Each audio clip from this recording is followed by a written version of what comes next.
안녕하세요.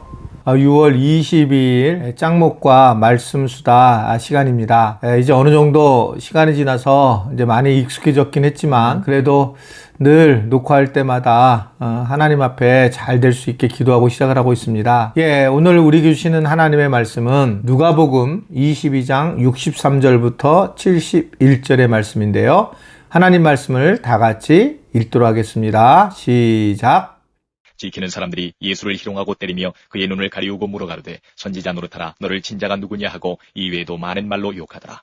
나리샘의 백성의 장로들 곧 대제사장들과 서기관들이 모여 예수를 그 공회로 끌어들여 가로되 내가 그리스도여든 우리에게 말하라. 대답하시되 내가 말할지라도 너희가 믿지 아니할 것이요 내가 물어도 너희가 대답지 아니할 것이니라. 그러나 이제 후로는 인자가 하나님의 권능의 우편에 앉아 있으리라 하시니 다 가로되 그러면 내가 하나님의 아들이냐. 대답하시되 너희 말과 같이 내가 그니라. 저희가 가로되 어찌 더 증거를 요구하리요 우리가 친히 그 입에서 들었노라 하더라.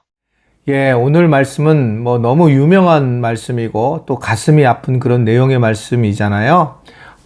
특별히 오늘 말씀을 보면 이 예수님을 십자가에 달려고 했던 사람들의 횡포와 또 아쉬움들이 가득 나와 있는 그런 이제 내용의 말씀입니다. 결국 베드로와 제자들은 다 예수님을 떠났고 그리고 이제 그곳에 남아 있었던 많은 로마 군대인들과 또는 대제사장들과 그에 따른 수많은 무리들이 예수님을 이제 모욕하는 그런 모습이 오늘 성경에 쭉 나오고 있는 그런 내용의 모습입니다. 특별히 오늘 63절에 보면 지키는 사람들이 예수님을 희롱하고 때리며 그의 눈을 가리고 물어 이르되 선지자 노릇하랴 너를 친자가 누구냐라고 하는 아주 가장 모욕스러운 일을 이제 하고 있는 겁니다. 그러니까 눈을 감겨놓고 네가 선지자니까 네가 잘 알고 있지?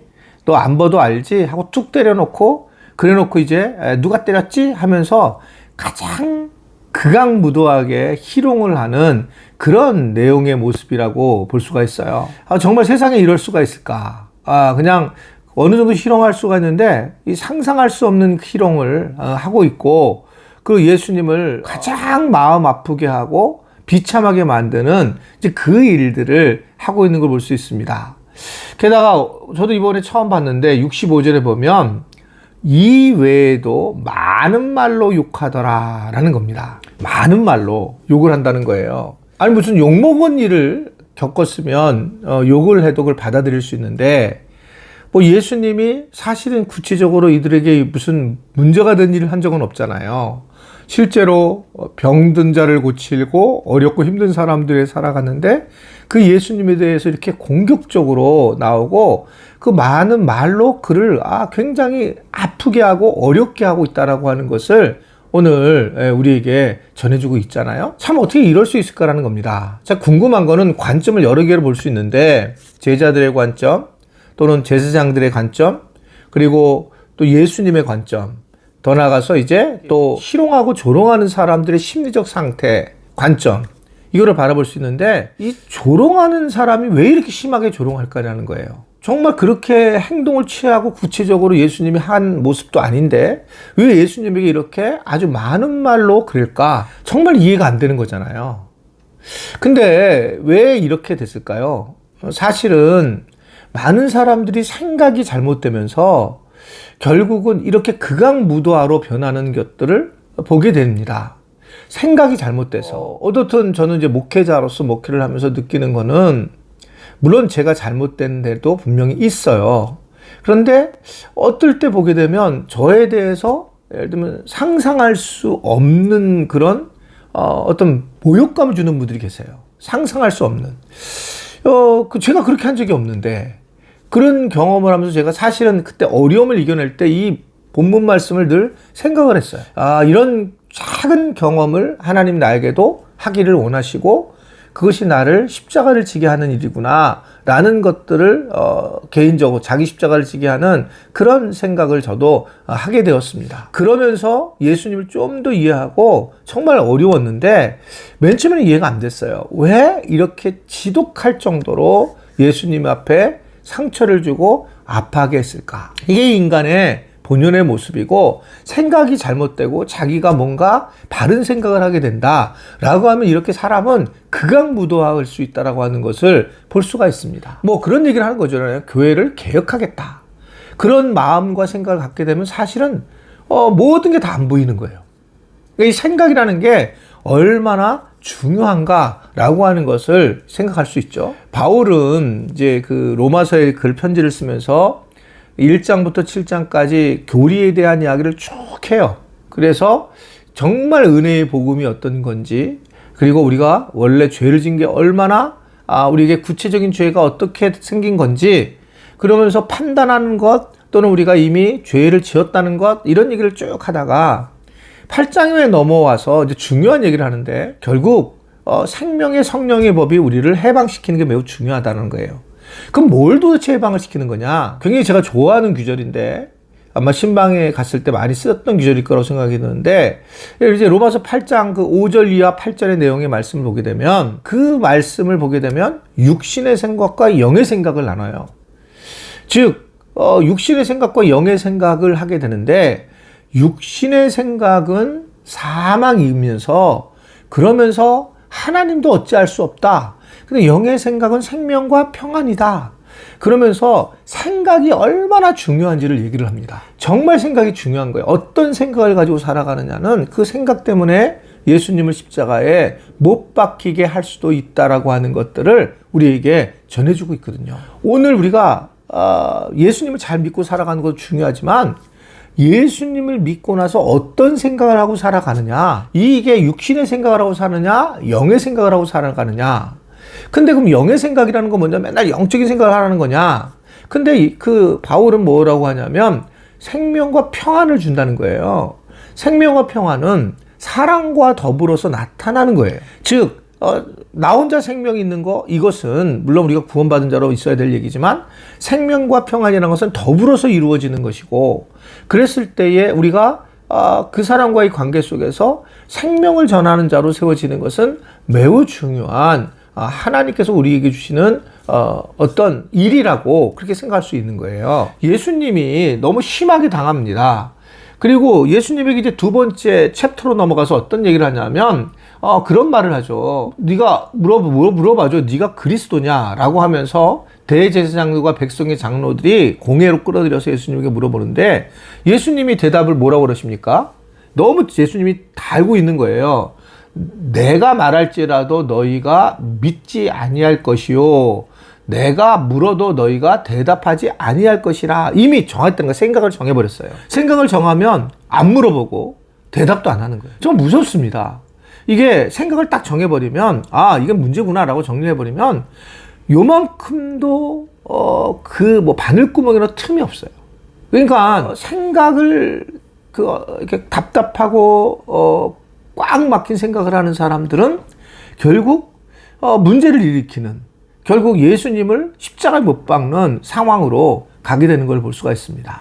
저는 우리 교인들이 우리 교회에서 이렇게 볼 때 어떨 때는 너무 자유로운 이유 중에 하나가 생각을 굉장히 넓게 해주는 거잖아요.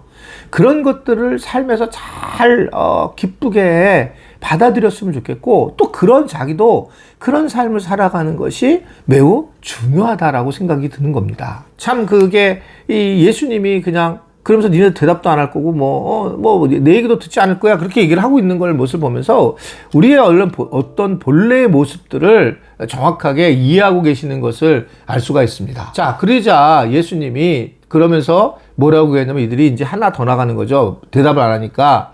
그래서 69절에 보면, 그러나 내가 인자가 하나님의 권능 우편에 앉아 있으리라 라고 그렇게 얘기를 하고 있으니까, 이들이 이제 그러면 네가 하나님의 아들이냐 그랬더니, 그래 내가 그다 라고 말하니까 이제는 완전히 증거를 더 될 거 없다 하고, 이제 이들의 생각이 예수님을 죽이는 데 목적이기 때문에 다른 생각을 받아들이지 않는 거예요. 인간의 어떤 본연의 모습을 이야기하고 있는 거죠. 그러니까 얘기 듣고 싶은 얘기만 듣는 거예요. 사람은 듣고 싶은 얘기만 듣는 거예요.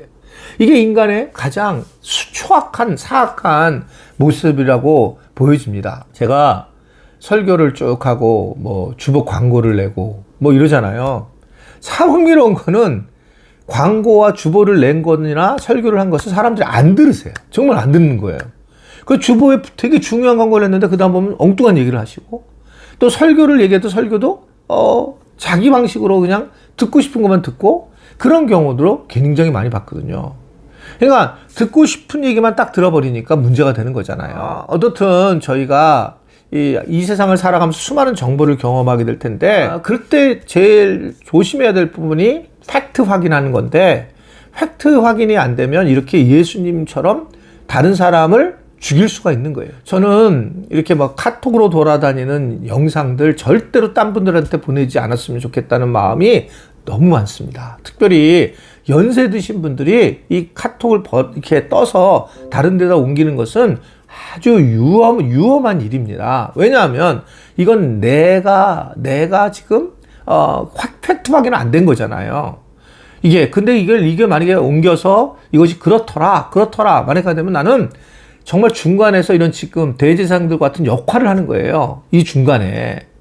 그래서 어떻든 뭐 정말 뭐 의학적으로 유용한 것들 이런 것들은 아주 되지만 정치적인 거 또 교회의 어떤 그 이단적인 것들에 대한 교회에 대한 어떤 이야기들 하여튼 WCC에 대한 것들 보니까 아주 그냥 정말 말도 안 되는 것들이 돌아다니는 거죠. 그런 것들을 잘 정리하는 게 중요하다. 그런 것들만 정하지 않아도 우리가 정말 이 세상을 살아가는데 조금 더 행복하게 역할을 하며 살아갈 수 있다라고 생각이 듭니다. 아무쪼록 오늘 하루도 행복한 삶이 되셨으면 좋겠는데 다른 사람들에게 생명과 평안을 전하고 또 이렇게 우리가 예수님이 십자가에 못 박는 그런 사람들의 마음을 다시 생각해 보면서 내 자신은 그런 거 아닌가, 내 자신도 이런 생각을 하면서 하루를 보내는 그런 시간이 될 수 있게 되기를 주님의 이름으로 부탁을 드립니다. 기도하겠습니다.